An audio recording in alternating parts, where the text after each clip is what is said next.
नमस्कार। Economics Awadh classes YouTube channel पर आपका स्वागत है। आज की क्लास में हम लोग परमानेंट इनकम हाइपोथेसिस, स्थायी आय परिकल्पना, जिस परिकल्पना के प्रतिपादक अर्थशास्त्री मिल्टन फ्रीडमैन हैं। स्थायी आय परिकल्पना उपभोग का सिद्धांत मिल्टन फ्रीडमैन द्वारा 1957 में अपनी एक पुस्तक ए थ्योरी ऑफ कंजप्शन फंक्शन में दिया गया था। इस सिद्धांत से पहले हम लोगों ने कीन्स का उपभोग मनोवैज्ञानिक सिद्धांत और सापेक्ष आय परिकल्पना, जिसे ड्यूजनबरी ने प्रतिपादित किया था, का अध्ययन किया, जिसमें कीन्स ने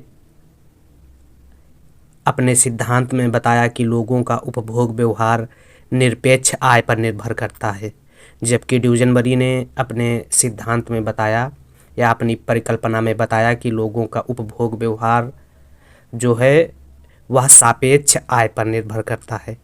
फ्रीडमैन अपने स्थायी आय परिकल्पना के सिद्धांत में बताने का प्रयास करते हैं कि लोगों का उपभोग ना तो निरपेक्ष आय पर निर्भर करता है और ना ही सापेक्ष आय पर निर्भर करता है।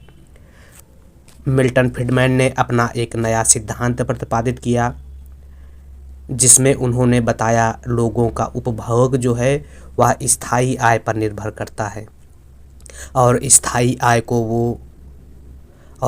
आय वह होती है जो लोग लंबे समय तक अर्जित कर सकते हैं या जिसे वे भविष्य में अर्जित कर सकते हैं। इस आय या स्थायी आय को मिल्टन फ्रीडमैन भावी प्रत्याशित आय कहता है या दीर्घकालीन प्रत्याशित आय कहा जाता है। यह ऐसी आय होती है जो लोग लंबे समय तक अपने पास रखते हैं। मिल्टन फ्रीडमैन स्थायी आय के संदर्भ में बताता है कि अपने धन को ज्यों का त्यों सुरक्षित रखते हुए कोई उपभोक्ता इकाई आय की जिस मात्रा का उपभोग कर सकती है यह पारिवारिक आय की प्रमुख आय होती है, जो काल क्षितिज तथा दूरदर्शिता पर निर्भर होती है अर्थात दीर्घकालीन होती है, जिसमें यह सब सम्मिलित होते हैं जैसे गैर मानवीय धन, अर्जकों की व्यक्तिगत गुण, अर्जकों की आर्थिक क्रिया के गुण, व्यवसाय स्थान आदि जो है स्थायी आय में शामिल किए जाते हैं। मिल्टन फ्रीडमैन के अनुसार मिल्टन फ्रीडमैन ने आय तथा उपभोग दोनों को दो भागों में बांटा है, स्थायी आय, स्थायी एवं अस्थायी। मतलब स्थायी आय, अस्थायी आय, स्थायी उपभोग एवं अस्थायी उपभोग को मिल्टन फ्रीडमैन ने अपने सिद्धांत में बांटा है। मिल्टन फ्रीडमैन के अनुसार वर्तमान आय जो होती है वह स्थायी आय और अस्थायी आय का योग होती है। वर्तमान आय मिल्टन फ्रीडमैन के अनुसार क्या होती है? स्थायी आय और अस्थायी आय का योग होती है। अब इसको समीकरण से लिखा जा सकता है y बराबर स्थायी आय YP permanent income plus YT transitory income. तो यह जो समीकरण है वह वर्तमान आय को बताता है, जो वर्तमान आय स्थायी आय और अस्थायी आय का जोड़ होती है, जिसमें YP जो है वह स्थायी आय को प्रदर्शित करता है और YT जो है अस्थायी आय को प्रदर्शित करता है। फ्रीडमैन कहता है कि लोगों की वर्तमान आय स्थायी आय YT प्लस अस्थायी आय YT का योग होती है। अब स्थायी आय क्या होता है? आगे मिल्टन फ्रीडमैन बताते हैं कि स्थायी आय जो होती है वह मुख्य रूप से मौद्रिक आय और गैर मानवीय आय दो भागों में विभाजित हो जाती है। स्थायी आय किसे कहते हैं? तो स्थायी आय जो होती है, स्थायी आय जैसे कोई व्यक्ति कहीं जॉब करता है तो 1000 रुपये उसको सैलरी मिलती है, तो जो जॉब वह या नौकरी लंबे समय तक कर सकता है तो यह नौकरी उसकी स्थायी आय का सोर्स होगी। इसी प्रकार से अस्थायी आय जो है वह दूसरी आय होती है अस्थायी आय जो उसे आकस्मिक या कभी भी प्राप्त हो सकती है, जैसे पूंजीगत लाभ, लॉटरी। इस प्रकार की आय का भविष्य में बने रहने की कोई उम्मीद या संभावना नहीं रहती है। इस प्रकार फ्रीडमैन कहता है कि वर्तमान आय जो है वह स्थायी आय और अस्थायी आय का योग होती है, जिसे इस समीकरण द्वारा स्पष्ट किया गया है। क्या समीकरण है? y बराबर Y P plus Y T. आगे फ्रीडमैन बताते हैं कि स्थायी आय जो होती है, स्थायी आय दो भागों में बढ़ जाती है, जिसमें मौद्रिक आय में वेतन को शामिल किया जाता है, और गैर मानवीय धन वह धन होता है जो बिना मानव श्रम के कमाया जा सकता है, जैसे ब्याज, बचत नहीं कह सकते, ब्याज, लाभांश और किराया जो है वह गैर मानवीय धन होता है। आय की अब यह जो है स्थायी आय हो गई। इसके अलावा दूसरी जो है आय वह अस्थायी आय है, और अस्थायी आय जो होती है वह आकस्मिक लाभ होता है। अब स्थायी आय के अलावा फ्रीडमैन अपने सिद्धांत में उपभोग को भी दो भागों में विभाजित करते हैं। उपभोग के दो भाग कौन से हैं? स्थायी उपभोग और अस्थायी उपभोग। तो उपभोग का भी समीकरण बनता है, सी बराबर हो जाता है C P plus C T, जिसमें सी पी जो होता है वह परमानेंट कंजप्शन होता है, और सी टी जो होता है ट्रांजैक्टरी कंजप्शन होता है। मतलब सी पी स्थायी उपभोग की बात करता है और सीटी जो है अस्थायी उपभोग की बात करता है। अब स्थायी उपभोग किसे कहते हैं? तो स्थायी उपभोग जो होता है सामान्य परिस्थितियों में उपभोग किया जाने वाला स्थायी उपभोग होता है। वह उपभोग जो किसी विशेष अवधि में उपभोग करने के लिए योजना बनाता है जब मनुष्य, तो उसे कहते हैं स्थायी उपभोग। व्यक्ति द्वारा सामान्य परिस्थितियों में जो उपभोग किया जाता है उसे स्थायी उपभोग कहा जाता है। स्थायी उपभोग जो है व्यक्ति की स्थायी आय पर निर्भर करता है। स्थायी उपभोग व्यक्ति की स्थायी आय पर निर्भर करता है, ध्यान रखने योग्य बात है।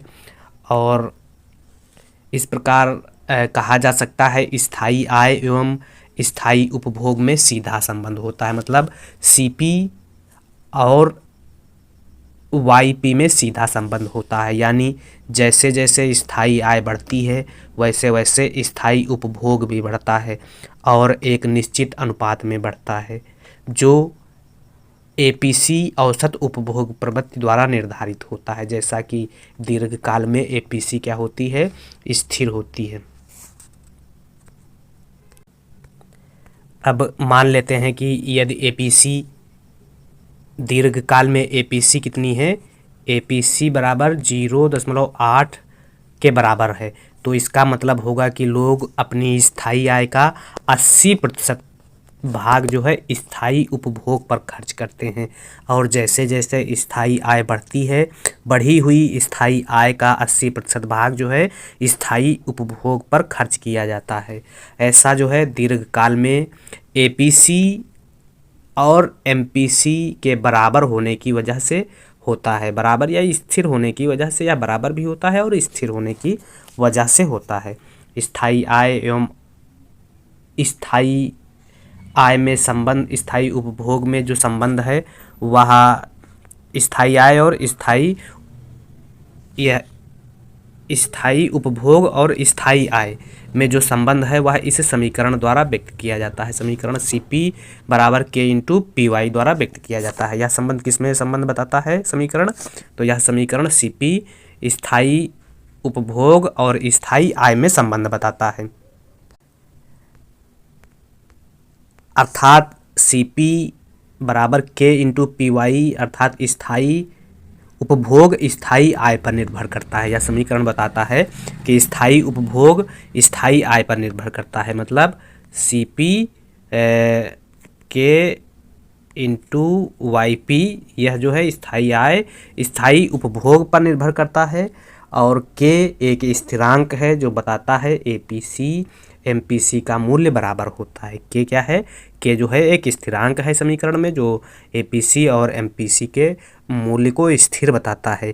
के स्थिरांक का मूल्य जो है वह अनेक तत्वों पर निर्भर करता है, जैसे ब्याज की दर पर निर्भर करता है, उपभोक्ता की उपभोग प्रवृत्ति W पर निर्भर करता है, राष्ट्रीय आय से संपत्ति एवं गैर संपत्ति आय का अनुपात म्यू पर निर्भर करता है।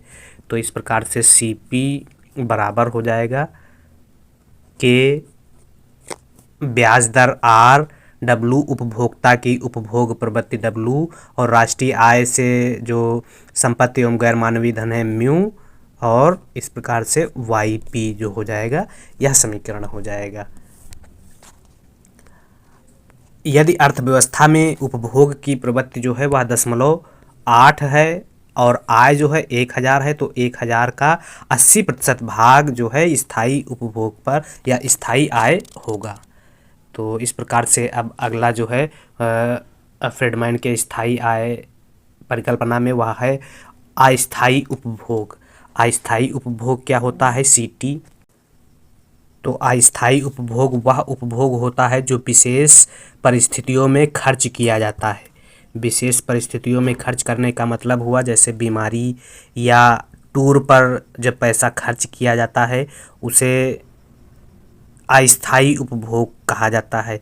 यह खर्च अस्थायी होता है। जैसे कोई व्यक्ति जब बीमार होता है और बीमारी पर जब पैसा खर्चा करता है तो एक समय के बाद वह जब ठीक हो जाता है तो यह खर्चा जो है नहीं करना पड़ता है। इसी प्रकार से जब कोई व्यक्ति कहीं घूमने जाता है तो जब घूम कर आता है तो वह पैसा खर्चा नहीं किया जाता है।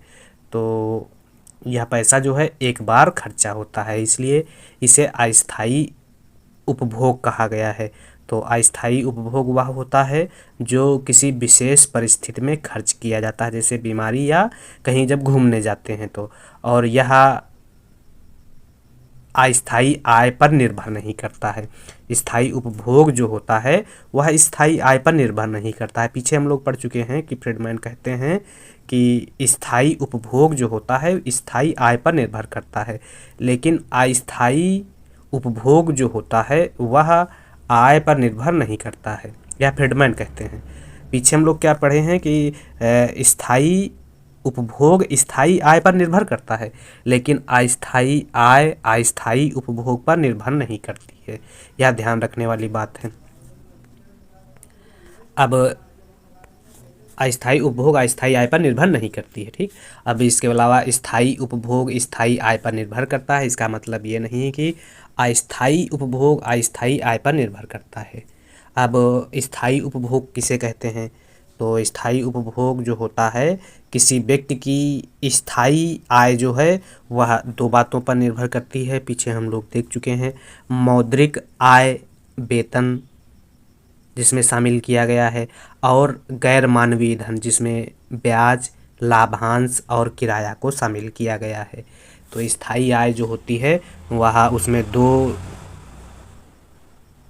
तरह की आय शामिल है, मौद्रिक आय और गैर मानवीय आय।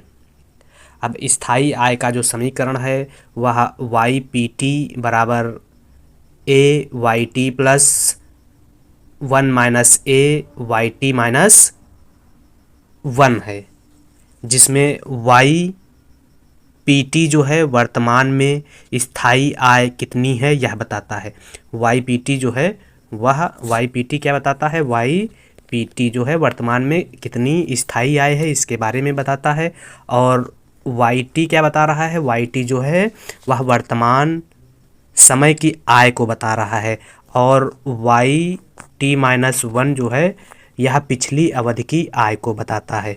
और इसमें जो A का प्रयोग किया गया है, यह A जो है यह आय में परिवर्तन का अनुपात बताता है। तो इस प्रकार से फ्रीडमैन कहता है कि जब अर्थव्यवस्था में वर्तमान स्थायी आय बढ़ती है तो स्थायी उपभोग भी बढ़ता है, लेकिन वर्तमान स्थायी आय में निरंतर वृद्धि होने पर ही स्थायी उपभोग बढ़ता है। फ्रीडमैन क्या कहते हैं कि जब वर्तमान स्थायी आय बढ़ती है तो स्थायी उपभोग भी बढ़ता है, लेकिन वर्तमान स्थायी आय में निरंतर वृद्धि होने पर ही स्थायी उपभोग बढ़ता है। अब अस्थायी आय या आकस्मिक आय क्या है? तो आकस्मिक आय जो होती है, दूसरी जो है वह अस्थायी आय है या आकस्मिक आय है, आकस्मिक लाभ है, जिसमें अस्थायी आय में आकस्मिक लाभ को शामिल किया गया है। अब अल्पकालीन एवं दीर्घकालीन उपभोग फलन का विक्षिप्त बिंदु इंटरसेप्ट को निम्न प्रकार से व्यक्त किया जाता है। तो अल्पकालीन एवं दीर्घकालीन उपभोग फलन का विक्षिप्त बिंदु क्या है? तो विक्षिप्त बिंदु सी टी बराबर के वाई पी टी बराबर के ए वाई टी प्लस के ए माइनस 1 माइनस ए वाई टी माइनस 1 है। तो फ्रीडमैन के अनुसार जो इसमें सी टी है, वर्तमान समय में उपभोग जो है, फ्रीडमैन के अनुसार इसमें जो सी टी है या जो समीकरण जो है, फ्रीडमैन के अनुसार उपभोग पिछली आय वाई टी माइनस 1 एवं वर्तमान आय वाई टी पर निर्भर करता है। समीकरण में क्या बताया गया है कि वर्तमान समय का उपभोग जो है वर्तमान समय की स्थायी आय पर निर्भर करता है, जिसे के वाई पी टी द्वारा लिखा गया है। के वाई पी टी का मूल्य जो है के ए वाई टी के बराबर होता है। यह मूल्य जो है के वाई पी टी का मूल्य है जो के ए वाई टी के बराबर होता है। के ए वाई टी अल्पकालीन उपभोग को दर्शाता है और फिर इसमें के 1 माइनस ए जोड़ा जाता है और वाई टी माइनस 1 जो है इसमें जोड़ दिया जाता है। जोड़ने पर के जो है दीर्घकालीन उपभोग फलन को बताने लगता है। तो इस प्रकार से फ्रीडमैन के अनुसार उपभोग पिछली आय वाई टी माइनस 1 एवं वर्तमान आय वाई टी पर निर्भर करता है और उपभोग के लिए पिछली आय लोगों को भविष्य की आय का पूर्वानुमान लगाने में सहायक होती है। यह समीकरण बताता है कि लोगों द्वारा जो उपभोग किया जा रहा है वो वर्तमान समय की आय एवं पिछली अवधि की आय पर निर्भर करता है। फ्रीडमैन कहता है कि दीर्घकालीन एमपीसी का मूल्य अल्पकालीन एमपीसी से हमेशा ज़्यादा होता है और दोनों का मूल्य अलग अलग होता है। अब इस सिद्धांत में क्या मान्यताएं मानी गई हैं देख लेते हैं। स्थायी आय एवं अस्थायी आय एवं स्थायी आय में कोई संबंध नहीं होता है। पहली मान्यता मानी गई है अस्थायी आय एवं स्थायी आय में कोई संबंध नहीं होता है। दूसरी मान्यता है अस्थायी एवं स्थायी आय में संबंध नहीं होता है। तीसरी मान्यता है स्थायी उपभोग एवं अस्थायी आय में कोई संबंध नहीं होता है। और चौथी मान्यता है केवल स्थायी आय में होने वाले परिवर्तन उपभोग को प्रभावित करते हैं। तो केवल स्थायी आय में होने वाले परिवर्तन जो हैं वह उपभोग को प्रभावित करते हैं। अब आरेख की सहायता से फ्रीडमैन का स्थायी आय परिकल्पना सिद्धांत समझ सकते हैं क्या है। इसमें आरेख में एक्स अक्ष पर जो है वह ओ एक्स अक्ष पर आय को लिया गया है तथा वाई अक्ष पर ओ वाई अक्ष पर उपभोग को लिया गया है। सी एल यह जो रेखा है वह दीर्घकालीन उपभोग रेखा है, सी एल रेखा, और CS1 और CS2 जो है अल्पकालीन उपभोग रेखा को व्यक्त करता है। अब इसमें क्या है, प्रारंभ में जब आय वाई है, ओ वाई है, तब ई बिंदु पर उपभोक्ता या व्यक्ति जो है संतुलन पर है, जहां पर अल्पकालीन एवं दीर्घकालीन उपभोग बराबर हैं। यह ई बिंदु है जहां पर अल्पकालीन एवं दीर्घकालीन उपभोग क्या हैं, बराबर हैं। और ऐसी स्थिति में ओ वाई के बराबर आय उपभोक्ता की होती है। अब आय बढ़कर जब क्या हो जाती है, OY1 हो जाती है, तो इसका उपभोग जो होता है, उपभोग वह ई से E2 पर आ जाता है। अब आय जब इधर बढ़ गई है, Y से Y1 हो गई, तो उपभोग जो है वह E से बढ़कर E2 पर आ जाता है। मतलब उपभोग थोड़ा सा ही बढ़ा है आय बढ़ने पर। अब उपभोग थोड़ा ऐसा इसलिए होता है कि जब लोग सोचते हैं आय में Y से Y1 की वृद्धि हुई है, वह स्थायी हुई है तो ऐसी स्थिति में उपभोग जो है वह ई वाई से बढ़कर E/Y1 हो जाएगा। अर्थात अगर जब अस्थाई वृद्धि होती है तो आय जो है थोड़ी सी, उपभोग जो है थोड़ा सा बढ़ता है। और अगर लोग सोचते हैं कि आय में होने वाली वृद्धि यह निरंतर होती है तो ऐसी स्थिति में अल्पकालीन उपभोग फलन जो है वह ऊपर की ओर शिफ्ट हो जाएगा आय बढ़ने पर, और उपभोक्ता का उपभोग जो है वह E1 पर पहुंच जाएगा। इस बिंदु से इस पे पहुंच जाएगा उपभोक्ता का उपभोग। इस तरीके से निरंतर आय में वृद्धि होती है तो अल्पकालीन उपभोग वक्र निरंतर ऊपर की ओर शिफ्ट होता रहेगा और एक दीर्घकालीन उपभोग वक्र प्राप्त हो जाएगा। एक दीर्घकालीन उपभोग वक्र यह प्राप्त हो जाएगा। अर्थात दीर्घकालीन उपभोग फलन जो होता है वह अल्पकालीन उपभोग फलन का योग होता है। इस प्रकार से फ्रीडमैन का सिद्धांत जो है वह दर्शाता है कि आय में जो वृद्धि हो रही है, अगर वह वृद्धि स्थायी हो रही है तभी लोग अपना उपभोग बढ़ाते हैं। अगर स्थायी वृद्धि नहीं होती है तो लोग अपना उपभोग जो है नहीं बढ़ाते हैं। इस आरेख से स्पष्ट है। अगर स्थायी वृद्धि नहीं हो रही तो यह हल्का सा उपभोग बढ़ाते हैं, और अगर इस समझते हैं कि स्थायी वृद्धि हो रही तो उपभोग ज़्यादा बढ़ाकर E1 पर पहुंच जाता है उपभोक्ता। तो इस प्रकार से आज की इस क्लास में हम लोगों ने स्थायी आय परिकल्पना के बारे में विस्तार से अध्ययन किया, जिसमें हम लोगों ने फ्रीडमैन द्वारा स्थायी आय परिकल्पना, स्थायी आय उपभोग परिकल्पना के संबंध में जो जो विशेष बातें बताई गई उन बातों का जिक्र हमने किया है। अब अगली क्लास में हम लोग मिल्टन फ्रीडमैन द्वारा जो उपभोग के संबंध में, मिल्टन फ्रीडमैन नहीं, जो मोदिग्लियानी द्वारा जो जीवन चक्र परिकल्पना का सिद्धांत दिया गया है, जीवन चक्र परिकल्पना के संबंध में उपभोग का जो सिद्धांत है उसकी चर्चा करेंगे। Academics Awadh classes YouTube channel पर अगर आप पहली बार विजिट किए हैं या पहली बार आए हैं तो चैनल को सब्सक्राइब करें तथा वीडियो को लाइक करें।